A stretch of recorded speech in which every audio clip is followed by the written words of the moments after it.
sick? Why don't you just stay in the hospital forever, then? Over the phone, my husband uttered these cruel words. His reaction, which I never expected, made my voice tremble. What are you saying? I don't need a sick wife. In fact, I've been doing you a favor by being with you all this time. You should be grateful. My husband left me alone with my illness and went off on a trip with his lover. In that moment, the trust I had built up in my husband came crashing down, all at once. I can't believe it. Leaving his sick wife to go on a romantic getaway. Enough is enough. I will show no mercy. Now I will seek revenge, by any means necessary. My name is Lizette, and I'm 28 years old. I've been married to my husband Hervey for 2 years now. We met at the cafe where I used to work. He was a regular customer who approached me, and our relationship blossomed from there. After dating for about a year, we got married without a hitch. I lost my parents when I was in 9th grade. All that was left for my family's house and the inheritance from my father, who was a businessman. Thanks to that inheritance, I was able to go to college. I owe everything I have now to my parents, and I'm grateful. But losing both parents at once left me with wounds in my heart that are immeasurable. I was always afraid that someone I loved might suddenly disappear from my life. I fell into this groundless anxiety, and there were times when I even started to distrust people. During my relationship with Hervey, I expressed my fears many times. He was the one who accepted me with all my insecurities. When he proposed, he said, "I will never leave you, Lizette, and I'll always protect you. So please marry me." But I don't have a family. I will become your family. Huh? I'll be with you as your family for the rest of our lives. I won't let you feel lonely anymore. Hervey, I believed in his words and decided to get married. After getting married, we moved into the house where I had lived with my parents. Having lived alone for so long, married life with him was so bright and happy, it was dazzling. After we got married, he didn't work late, and he came straight home every day. It became normal to eat dinner together, and before bedtime, we would slowly watch a movie together. Those were joyful days. However, about a year after we got married, my husband's overtime work suddenly began to increase. Though his overtime had been almost zero, it gradually increased to 1 or 2 days a week, and before I knew it, most of the week was filled with overtime. 2 months later, business trips were added, and our time as a couple drastically decreased. Dinner became a daily routine that I ate alone. At first, I endured it, but unable to bear the sudden change in our lives, I decided to open up to my husband. Hey, Hervey, don't you think you've been working late too much lately? Sorry about that. Work's been piling up recently. But you hardly worked late even a few months ago. And then there's that business trip the other day. I'm working hard for you, Lizette. To hear you say that, it's honestly a shock. I'm sorry. Frightened by my husband's intimidating tone, I apologized on the spur of the moment. Then he immediately returned to his usual demeanor and smiled, saying, "As long as you understand." Do I really have to endure this? For the sake of our married life, Hervey is working hard every day. I probably should have been more suspicious, but at that time, I didn't have the courage. To me, who had lost my family, Hervey was my only family left. I didn't want to lose my precious family ever again. Because of these feelings, I couldn't confront him any further. Several months later, on this day, Hervey came home in a state of inebriation like never before. Despite my welcoming, "You're home!" He didn't respond at all, went straight to the bed, and fell asleep, still in his suit. Why? He said he was working late today. An indescribable anxiety overwhelms me. Why is he drunk? Wasn't he supposed to be working late? What has he really been doing all this time? And where? I had so many questions I wanted to ask, but I didn't want to damage our relationship, so I had been turning a blind eye, until now. When I glanced at my husband, who was sleeping contentedly in bed, I noticed his mobile phone sticking out of his pocket. Could it be that he's hiding something from me? Such a suspicion crossed my mind. Before I knew it, I had my husband's mobile phone secretly in my hand. While he slept, I used his fingerprints to unlock it. Then, on the screen that opened, I saw a long conversation with someone named Lover. Thanks to you, Hervey, I had a great time today. Thank you. When can we meet again? Leave your wife soon and be with me. In the photo folder, there were numerous pictures of Hervey with a woman, presumably Lover. Some of them were quite explicit, and I felt a wave of nausea rise in my throat. With my husband's mobile phone still in my hand, I rushed to the bathroom to catch my breath. Somehow, I managed to keep my composure, but it was too much for me to bear alone. Then I thought of Briella, my best friend from high school, who now lives abroad. She is very intelligent, and after studying abroad in college, she is now working overseas. When I dialed the international number, she answered after a few rings. Hello? Briella?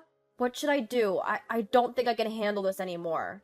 I cried to her, telling her this. What? Wait, Lizette? What's going on? My husband, Hervey, he's been cheating on me. Cheating? I explained the whole situation to Briella, about how after a year of marriage, his overtime and business trips suddenly increased, how he came home drunk, even though he said he was working late, and how I had seen evidence of his infidelity on his mobile phone. I explained sobbing, and Briella silently listened. When I had finished telling her everything, she spoke to me. Lizette, listen carefully. I know this is painful right now, but I think it's best to properly gather evidence of the affair for the future. Evidence? But that means considering divorce. Then what? Lizette, do you want to spend the rest of your life with a man who cheats on you? I don't know. I know that you care about your family, Lizette, but can someone who makes you miserable truly be called family? Briella. Her words woke me up. I realized that I had unconditionally believed everything my husband had said. It was strange, thinking back, how suddenly overtime and business trips had become so frequent. Out of fear of losing him, I had turned my eyes away from reality. With Briella's advice, I decided to start taking steps towards divorcing Hervey. First, I transferred all the evidence of his infidelity that was on his mobile phone to mine. Briella introduced me to a lawyer she knew, and I diligently gathered evidence, guided by the lawyer's advice. I followed my husband, regularly checked his mobile phone. Collecting evidence while juggling work and household chores was truly exhausting.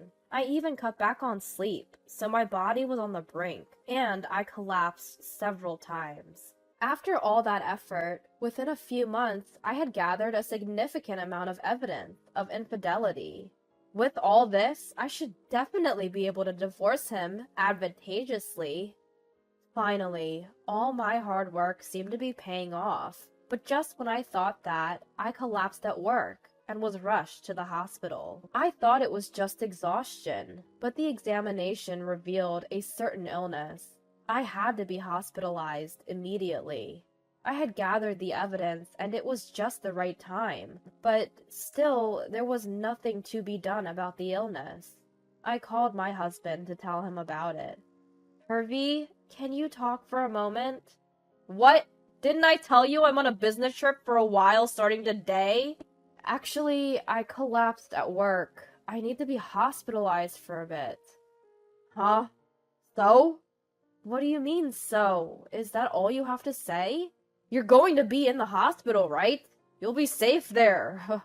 By this time, my husband had lost interest in me and was meeting with his lover almost every day. His treatment of me had become so careless that I even wondered if he was trying to get caught. Naturally, my feelings for him had completely cooled off. I was fed up with his complete lack of concern, and I couldn't help but ask, "You're thinking it's lucky that I'm hospitalized, aren't you?" Huh? What are you talking about all of a sudden? That's a pain. But it's true, isn't it? Today, you're not going on a business trip. You're going on a vacation with your lover. What? How did you find out about that? It's pretty obvious. Did you actually think you were hiding it? I thought he would deny it more, but my husband surprisingly admitted to the affair quite easily. Perhaps thinking he was already caught, he suddenly became defiant. Yeah, that's right. I am having an affair. You got a problem with that? Ugh. How can you be so brazen? After all this time, you've been deceiving me. It's your fault for being fooled, right? And why don't you just stay in the hospital forever? What are you talking about? I don't need a sick wife. I've been doing you a favor by staying married to you this long, so be grateful. In that moment, all my feelings turned into anger towards my husband. Be grateful? This is not the married life I wanted. He's making a fool of me. I'll make him regret this. I will never forgive you, Hervey. Holding back the urge to scream at him, I calmly tell my husband. Then he responds with propagation. Feel free to do as you wish. You can't divorce me anyway. Why do you think that? Because it's true, right? I'm the only family you have. If you lose me now, you'll be all alone again. Are you okay with that? Huh. Family. Huh. Just behave and we'll remain a family. That's the deal. I'm off to enjoy a trip with my girlfriend. You have fun in the hospital too. With that, he callously hung up the phone. At that moment, a sweet, syrupy woman's voice could be heard through the phone, saying, "Are you done yet?" Perhaps he doesn't feel the need to hide it anymore. Even if his affair is exposed, he thinks I can't move forward with a divorce. Don't underestimate me. If he thinks that just by using the word family, he can fool me so easily, he's sorely mistaken. If you're feeling that way, just know that I have thoughts of my own. As I was filled with determination, I received a call from Briella, perfectly timed. I quickly explained the content of the previous conversation. So, that's the situation. Hervey seems to think I can't divorce him. What? Seriously? How much more can he belittle you? I know, right? Well, I'm planning on getting a divorce. The biggest problem is what to do after the divorce. What do you mean? You see, and Briella probably knows this too, the house I'm living in now is mine. So even if I divorce him, I don't know if he'll leave right away, and since he knows the address, he might come back. I see. After a moment of thought, Briella excitedly exclaimed, "That's it! Hey, Lizette, I have a great idea." Huh? I opened my eyes wide at the idea that came out of her mouth. But now, I don't have time to hesitate. I accepted her proposal and decided to proceed with the plan simultaneously with the hospitalization. A few days later, today is the day Hervey comes back from his trip with his lover. I, who had already been discharged from the hospital, had been eagerly awaiting his reaction. As expected, I got a call from Hervey in the afternoon. Hello? When I calmly answered the phone, he suddenly raised his voice in anger. Hey, you! What's going on here? What do you mean, what's going on?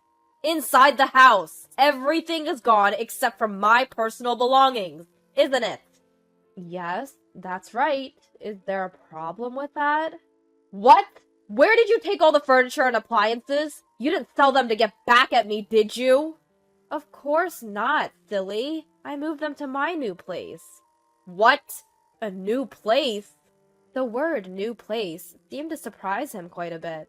I guess the idea of me moving out on my own never crossed his mind. Hervey continued to blame me in a strong tone.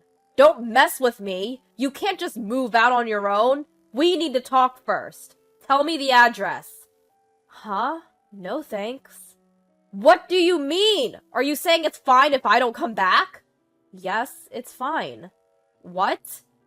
I don't want to see you anymore, so I moved out, quietly. Oh, by the way, I've already sold the house. Please move your stuff out by the end of the month.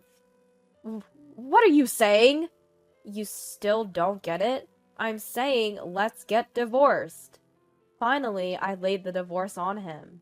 My husband seemed quite confused, repeating words I couldn't quite make out over the phone. Whether it was my bringing up the divorce that bothered him, he eventually started lecturing me in an arrogant tone. Do you really think it's okay to say that? Divorce means our family will be gone, you know? I know, but we haven't been a family for a while now, have we?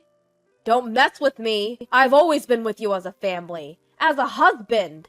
If you insist on divorce, then pay me compensation. Huh? Compensation? Do you even know where you stand? If anyone's paying compensation, it's actually you, okay? Huh? It's not huh.